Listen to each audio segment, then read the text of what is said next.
What's going on, guys? It's DanBeforeTime. So today, we're going to be talking about the depth argument within No Man's Sky. This video was actually inspired by you guys in the ever colorful comment section of the No Man's Sky videos, but it's actually a really interesting discussion and I think it deserves a closer look. So basically the argument tends to take on two extremes. On one side, you have the people that say this game is a mile wide and an inch deep, that it's nothing more than what it presents on its surface. And this group tends to see unsophisticated mechanics and a simplistic gameplay loop, and very little, if any, meaning to the underlying narrative. And in the other camp, you have those that believe that this game is brilliantly hiding all of its depth and best rewards for those who take the time to dig a little deeper, peel away its layers, and expose its secrets and true meaning only to those who are the most dedicated and deserving. So where do I stand on this issue? Well, somewhere between the two. In life, the truth usually lives somewhere right in the middle, and I don't think this is any different.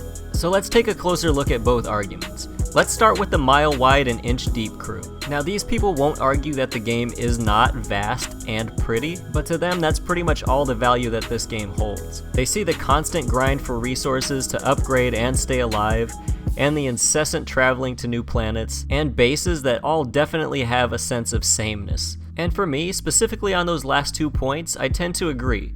It definitely does get old. I'm not gonna lie. That's not to say that I'm not having fun with the game, because I am, but I've definitely never been a survival game guy, and if you guys remember, I did do a video about a week before this game released, and I said one of the things that I was the most afraid of is that I was gonna be stuck in the menu managing resources the whole time. Well, that fear was definitely realized. It's not my favorite part of the game, but it's not game-breaking for me either. And I definitely was, like most everybody else, expecting more variety on planets and buildings and creatures, to be honest. So I think this part of the argument is completely fair and valid. Now, if we're talking about the gameplay mechanics and elements, objectively, they are fairly simplistic, but I don't think that this game is trying to be anything different. It's not like they were trying to be Destiny with the shooter mechanics and failed.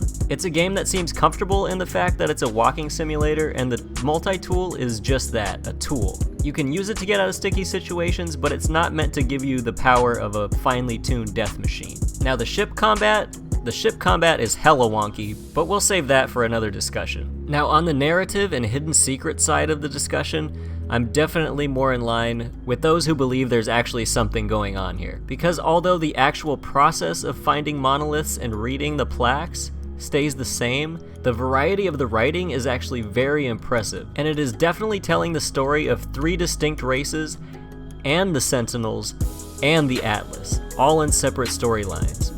And the more you start to read and pay attention, the more these paths start to intersect. Like the Gek, for instance, giant assholes bent on world domination. And the Vy'keen, their main nemesis and hater of Sentinels. And then we have the Korvax, passive, non-violent, highly intelligent and technological, and almost perpetually stuck between the other two. And then you have Polo and Nada, one Korvax, one Gek, who have seemingly escaped this madness and claim to hold the key of understanding. Now that's a very brief synopsis of just the story elements that I've uncovered in my playthrough. But it's very hard for me to believe that someone would spend that much time creating that deep of a universe for it to all mean nothing in the end. And I do believe that there are puzzles in this game that people have yet to figure out or possibly even discover. And I do believe that those that stick with the game will have their patience rewarded in the end. And to some people, whatever possible reward comes out of that much time and effort couldn't possibly be worth it.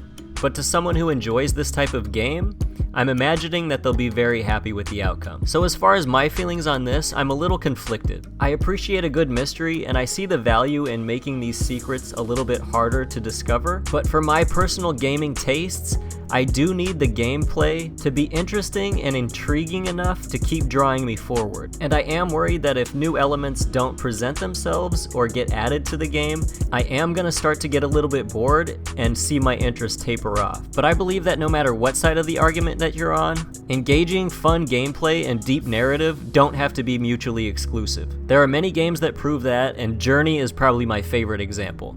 It's a 90-minute game, it's fun, it's exciting, you progress, and if you want it, there's a really, really deep story about the human condition that exists there. And if you don't want it at all, the game is still engaging. And I really think that's what No Man's Sky can be. I just hope it hasn't buried those secrets too deep. So that's where I stand as of right now, guys. Neither side is completely wrong, neither side is completely right, and at the end of the day, No Man's Sky remains a beautiful, flawed, deeply divisive experience that is sure to keep us talking for a long time to come. Thanks so much for watching, guys. As always, I've been Dan Before Time, you've been awesome, and until next time, enjoy your travels.